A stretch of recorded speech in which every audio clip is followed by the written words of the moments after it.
Hello fellow Star Wars fans, and welcome to another episode of This Week in Star Wars Canon. Every week I break it all down for you guys, the comics, the novels, the TV series, and the video games. This week it was another jam-packed week full of comics. We got 3 Marvel comics and 1 IDW comic, and first off I want to start talking about Captain Phasma, issue number 2, and if you guys watched my review of the first issue, I didn't really enjoy it that much because the plot was a little bit hard to understand, because basically what happens in Captain Phasma number 1 is we pick up where Captain Phasma is left in the garbage chute, and basically she goes to try to erase the data of her accessing the Star Killer base's shields to deactivate them. She's trying to erase what she did there so she doesn't get in trouble, and when she does that, she finds out somebody actually accessed that data before she was able to wipe it, and this is a Lieutenant Reeves. So she is off to basically plant this guy as the accuser. She's basically there to go kill him, and she's framing him up to actually be the scapegoat for what she did, sort of thing. So that gets her involved with this TIE fighter pilot, where she narrowly escapes the destruction of Star Killer Base, and is now in this issue picking up with trailing this person, and it leads her to this planet. And this planet's name is Leprora, and it's a very backwater type planet, and it's very brutal. There's lots of creatures and stuff of that nature, and well, by the end of this episode we see that, or end of the issue, we see that Phasma is still on a continuing journey that's getting more terrible and more dangerous, because, well, she has to change her appearance of both her and her person that she's with, the other TIE fighter pilot. She ends up just calling that TIE fighter pilot, which I thought was kind of funny. And when it shows her taking off her helmet, it's like, oh, we're going to see Phasma's face, and then the next page ends up just being her putting on another helmet, which is very badass. But overall, I want to tell you guys my thoughts of this actual issue. So, the planet of Leprora itself. Now, I like the design a lot because it mimics that of Parnassus, which is where Phasma originally comes from. And she even makes a remark in this issue about, oh, this reminds me of home, or something of that regard. And it's pretty cool seeing Phasma visually in this kind of dangerous environment. There's this big ass creature that reminds me of the creature from Lord of the Rings, like the Watcher, or whatever the hell that thing is called in Fellowship of the Ring. And it shows the brutality of Phasma just with a simple dagger, how she's able to take out a creature of that magnitude. Of course, I liked seeing Phasma with that badass armor. It really reminded me a lot of the Star Killer design from The Force Unleashed. Really cool helmet there. And obviously the artwork in this is unbelievable. Marco Cicchetto does an amazing job. There's one first opening panel that shows the destruction of Star Killer Base with all the asteroids, and Phasma's going along in that Special Order TIE fighter. So yeah, I'm actually on board. I kind of 180'd from my thoughts originally of issue number 1. And they kind of were rectified now with issue number 2. I really can't wait to see where the next 2 issues of this miniseries takes us. So the next comic I want to talk about is Star Wars Annual number 2. So this has a different creative team, and it has a different writer and a different artist than what the Star Wars comics are used to. So this is a one-shot, and it is all about Han and Leia working together to try to find the Rebels another planet to have their base on. So it picks up after they've been there for about a day and a half. They were stuck in a cave. They finally made their way out. It's a very snowy planet. No, it is not Hoth. And sooner rather than later, they run into these 3 mercenaries that want Han Solo dead. I mean, big surprise. A lot of the galaxy hates Han Solo. We find that out very quickly in A New Hope. So they are on their way to try to get out of this thing alive. And it goes into a bit of a backstory of this character named Frax, which Han Solo made a deal with, and he dropped his cargo off from the first signs of an Imperial. I'm not sure if this has anything to do with what actually went down in A New Hope to piss off Jabba or not. Well, obviously it couldn't have, now that I'm saying, because Jabba wasn't involved whatsoever with this. So yeah, it's all about Han, and it's a very simple story, and that's probably my negative about this particular issue, is it really didn't do much. I mean, the good thing it did with this issue, well, first off, it ends by the rebellion coming and saving the day at the last minute. It does a couple things for me this issue. I like seeing Han getting involved with more criminals. It's always kind of interesting to see how far the web that he weaves is as far as just dealing with these unscrupulous beings of the galaxy.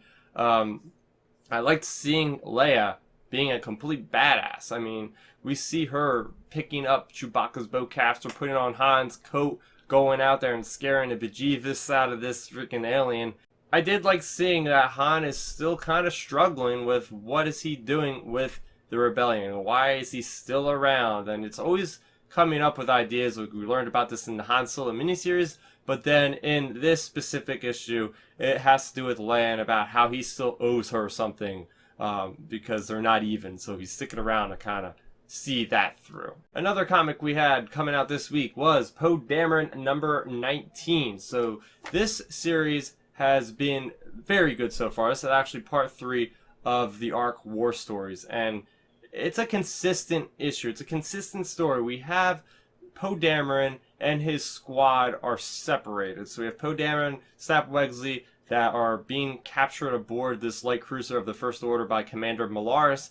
Meanwhile, we have Kari, we have Jess Pava, and we have Resistance newcomer Surlinda, who were on this reconnaissance mission trying to get hollow recordings of what's going on with the First Order to give them more material to have people support them with the Resistance because they're getting low on funds. And unfortunately, they got captured. So we start off this issue with both parties being captured.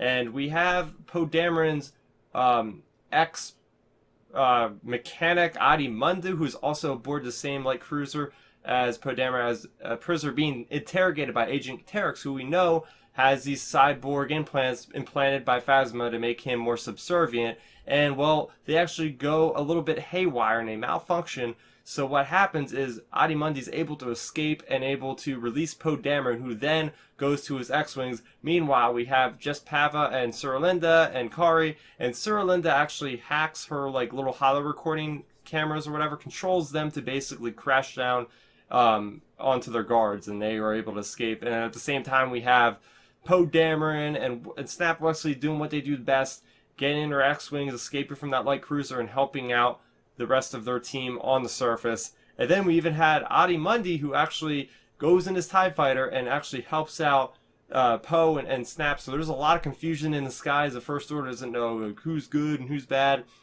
and it's causing a lot of confusion.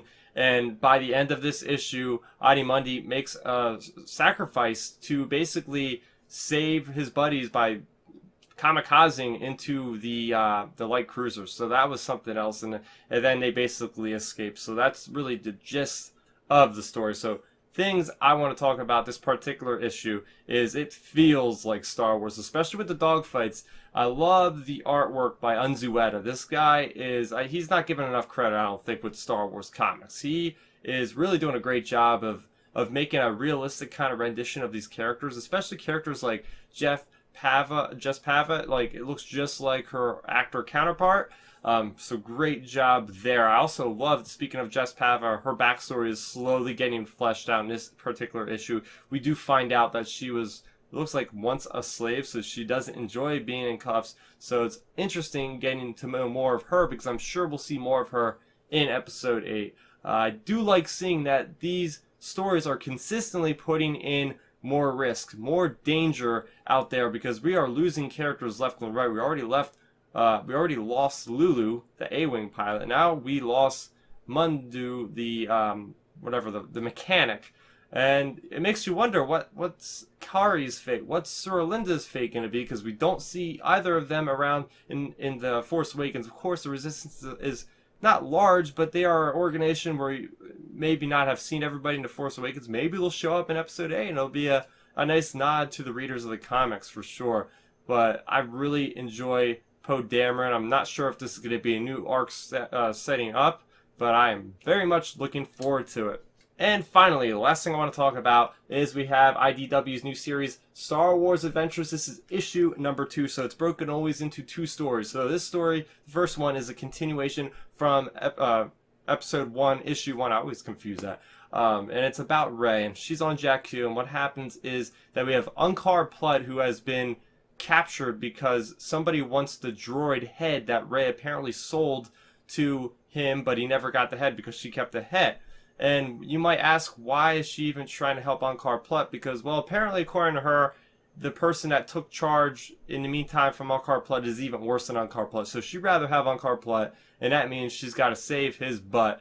And that's what this issue is about. She's pretty smart about going about tricking these aliens into, sneaking up on them. And then you even see Unkar Plutt, who actually saves Rey in a way, and then gives her like 30 portions for his thanks. So it's kind of nice seeing that through. And the next story in this issue is about Evaan Verlaine, who was first introduced in Star Wars Princess Leia. So that is really cool. And I wasn't expecting a story like this to be in like a younger comic, but it is. And it's all about what happens after the rebellion, the rebels destroy the Death Star. Obviously, they got to get the heck out of there, because what happens in this issue, and it shows it, is that the Empire comes down on Yavin IV. They send in a Star Destroyer, but the rebels somehow take control of the Star Destroyer, and Evaan Verlaine kind of does one of these kamikaze ejection things to try to steer the Star Destroyer clear while they evacuate as many people, and it is a success. And they get out of there. The rebellion gets out of there without hopefully getting too many casualties. So just going into a few things overall with this issue that I liked. I did like going back to the Rey story about how she is crafty. Again, as a scavenger, she's able to use these comm links to sort of trick the aliens, and she kicks a lot of butt in this issue with her staff. I mean, she's dodging blaster bolts. You got to think she's got some kind of force sensitivity going on even back then to be able to do that kind of stunts. And another thing, which is an Easter egg for all of you Knights of the Old Republic fans, I did spot an Ebon Hawk look-alike freighter, so that was really cool. Nod to the fans out there. Then moving along to the Evaan Verlaine issue or story. Again, I like seeing the fall of Yavin.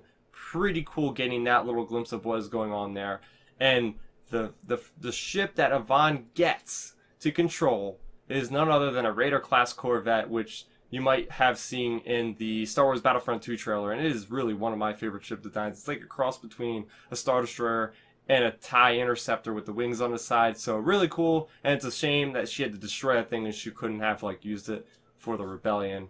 And one criticism I had about this is, again, they don't have a lot of pages to tell these stories because there's usually 2 per issue. But it just seems kind of strange how all of a sudden the rebellion's on a Star Destroyer. They don't really go into a great depth of saying how the hell the rebellion took control of Star Destroyer that quickly. So that is kind of odd. And like I mentioned last week, I am doing a giveaway for none other than Leia, Princess of Alderaan, an awesome book. And the winner is Jalen Sharp. His handle is at DoomCost12, so I will DM you. And you can look forward to this amazing book because I really enjoyed it. Make sure, again, you check out the review for that. But that is going to do it for this week in Star Wars Canon. Next week, you can tune in because I will be talking about Star Wars Jedi of the Republic Mace Windu #2. So check back in to see how I thought about that. And make sure you are subscribed to the channel so you'll get alerts whenever I post new videos. I just posted my unboxing of a Black Series Harrison Duel, so make sure you check that out. Again, I want to thank you guys for watching. I'm Starrapter, and may the Force be with you always. Thanks for checking out the video. Please hit that thumbs up symbol. It helps me know that I'm making content that you guys enjoy.